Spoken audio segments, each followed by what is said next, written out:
മർക്കോസിൻ്റെ സുവിശേഷം എടുക്കാം. 16-ാം അധ്യായം 19-20 വാക്യങ്ങൾ നമുക്ക് വായിക്കാം. വളരെ പരിചിതമായ വാക്യങ്ങളാണ്.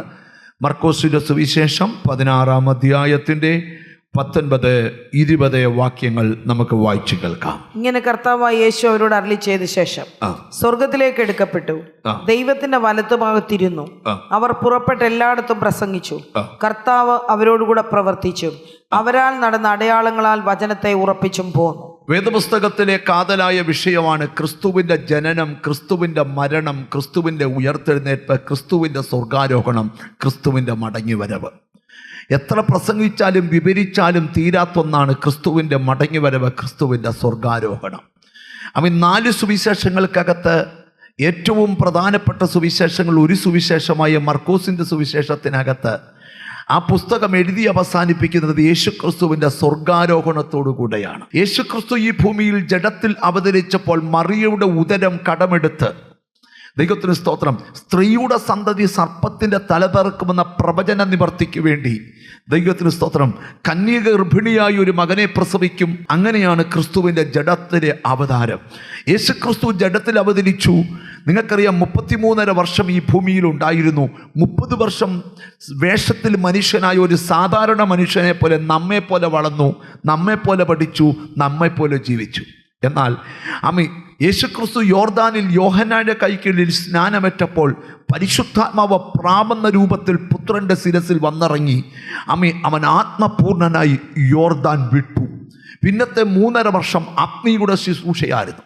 ശുശ്രൂഷയ്ക്ക് നടുവിൽ ശിഷ്യവൃന്ദങ്ങളെ വാർത്തെടുത്തു. ഒരു രാത്രി മുഴുവൻ പ്രാർത്ഥിച്ചിട്ട് എഴുന്നേറ്റ് 12 ശിഷ്യന്മാരെ തെരഞ്ഞെടുത്തു. എന്തിനാ?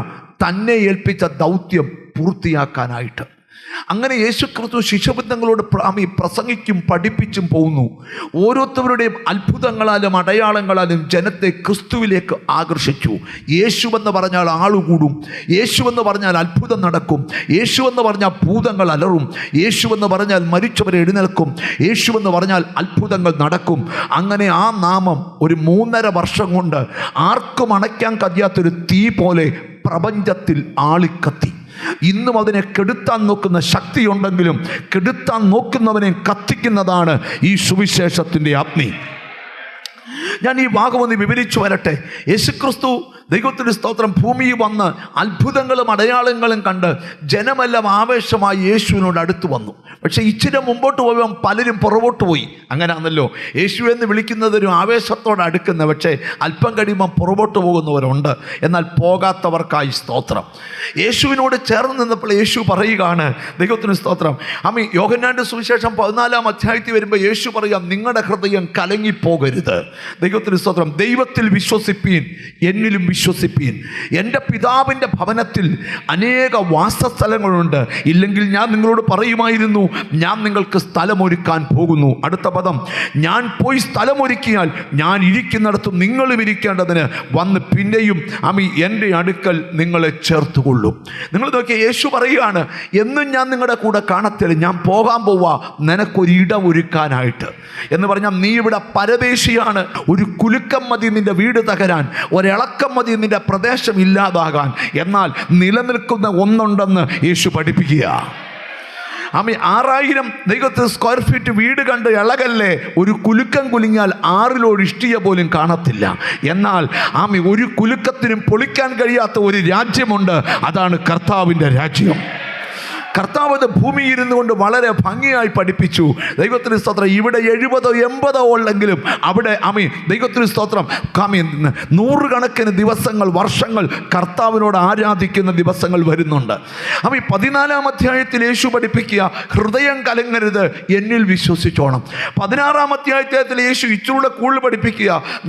16-ാം അധ്യായം 7-ാം വാക്യം, ഞാൻ നിങ്ങളോടൊരു സത്യം പറയുന്നു, ഞാൻ പോകുന്നത് നിങ്ങൾക്ക് പ്രയോജനം. ഞാൻ നിങ്ങളോട് സത്യം പറയുന്നു, ഞാൻ പോകുന്നത് നിങ്ങൾക്ക് പ്രയോജനം. ഞാൻ പോകാഞ്ഞാൽ കാര്യസ്ഥൻ നിങ്ങളുടെ അടുക്കൽ വരികയില്ല. മനസ്സിലാക്കുന്ന, ഞാൻ എന്നും നിങ്ങളുടെ കൂടെ ഇല്ല, ഞാൻ പോവുക. പോകുന്ന എന്തിനാണെന്നറിയാമോ? എന്നേക്കും പോകുമല്ല, ഞാൻ നിനക്കൊരു ഇടം അവിടെ ഒരുക്കുക. കാരണം ഞാൻ ഇരിക്കുന്നിടത്ത് നിന്നെയും എനിക്ക് കൊണ്ടുപോകണം. അതുകൊണ്ട് ഞാൻ പോകുകയാണ്. യേശു ഉയർത്തെഴുന്നേക്കുമെന്നും മരിക്കുമെന്നും യേശു പറഞ്ഞ് ഈ മന്ദിരം പൊളിക്കാമെങ്കിൽ പൊളിക്കടാ, 3 ദിവസം കൊണ്ട് തന്നെ ഞാൻ പണിതിരിക്കും. അവൻ സ്തോത്രം. അതെന്താ? ക്രിസ്തുവിൻ്റെ കാൽവരി മരണത്തെ ഞാൻ കാണിക്കുന്നത്.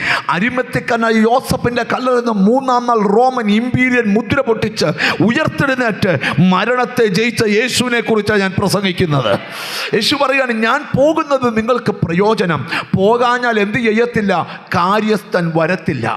ഞാൻ പോയി പിതാവിനോട് പരിശുദ്ധാത്മാവിനെ വാങ്ങി നിങ്ങൾക്ക് ഞാൻ പകർന്നു തരാം. അതാ വേദപുസ്തകത്തിൻ്റെ ഭാഷ.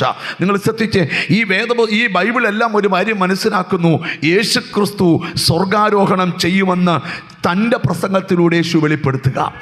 നിങ്ങൾ മുമ്പോട്ട് പോകുമ്പം യേശുക്രിസ്തു ഉയർത്തെഴുന്നേറ്റ് കഴിഞ്ഞപ്പം അവിടെ കൊണ്ട് ക്രിസ്തു നിന്നില്ല. ക്രിസ്തു സ്വർഗാരോഹണം ചെയ്യുക. നമുക്ക് ബൈബിളിലോട്ട് നമുക്കൊന്ന് വരാം. ദൈവത്തിന് സ്തോത്രം. മർക്കോസിന്റെ സുവിശേഷത്തിലെ വാക്യത്തിൽ തന്നെ വരണം. 16-ാം അധ്യായത്തിന്റെ 14-ാമത്തെ വാക്യം നമുക്കൊന്ന് വായിക്കാം. വായിച്ചുകൊണ്ട് തുടങ്ങാം. പിന്നത്തേതിൽ 11 ഭക്ഷണത്തിനിരിക്കുമ്പോൾ അവൻ അവർക്ക് പ്രത്യക്ഷനായി തന്നെ ഉയർത്തെഴുന്നേറ്റവനായി കണ്ടവരുടെ വാക്ക് വിശ്വസിക്കായികയാൽ അവരുടെ അവിശ്വാസത്തെ ഹൃദയകാഠിന്യത്തെ ശാസിച്ചു. യേശുക്രിസ്തു ഉയർത്തെഴുന്നേറ്റ് സ്വർഗാരോഹണം ചെയ്യുന്നതിന് മുമ്പ് നിങ്ങൾക്കറിയാമോ, ക്രിസ്തു ഉയർത്തെഴുന്നേറ്റിട്ട് ബൈബിൾ നമ്മൾ പഠിക്കുമ്പോൾ കാണാം, അവൻ പാതാളത്തിൽ ചെന്നു. പാതാളത്തിലെ വിശുദ്ധന്മാരെയും എടുത്തുകൊണ്ടാണ് സ്വർഗത്തിലേക്ക് ഉയർത്തെഴുന്നേറ്റ് പോയത്. ഞാൻ അതൊന്നും ഇപ്പം വിവരിക്കാൻ സമയമെടുക്കുന്നില്ല. ഇച്ചിരുടെ ഗഹനമായ ദൂതിലോട്ട് ഞാൻ വരാം. യേശുക്രിസ്തു ഉയർത്തെഴുന്നേറ്റത് പലർക്കും വിശ്വസിക്കാൻ പറ്റിയിട്ടില്ല. കൂടെ അപ്പം വിളമ്പിക്കൊടുത്തവരും ഹല്ലേലൂയ പാടിയവരും ഹോശന്ന പാടിയവരും സ്തോത്രം പറഞ്ഞവരും പാട്ടുപാടിയവർക്കൊന്നും യേശുവിൻ്റെ ഉയർപ്പ് വിശ്വസിക്കാൻ പറ്റുന്നില്ല.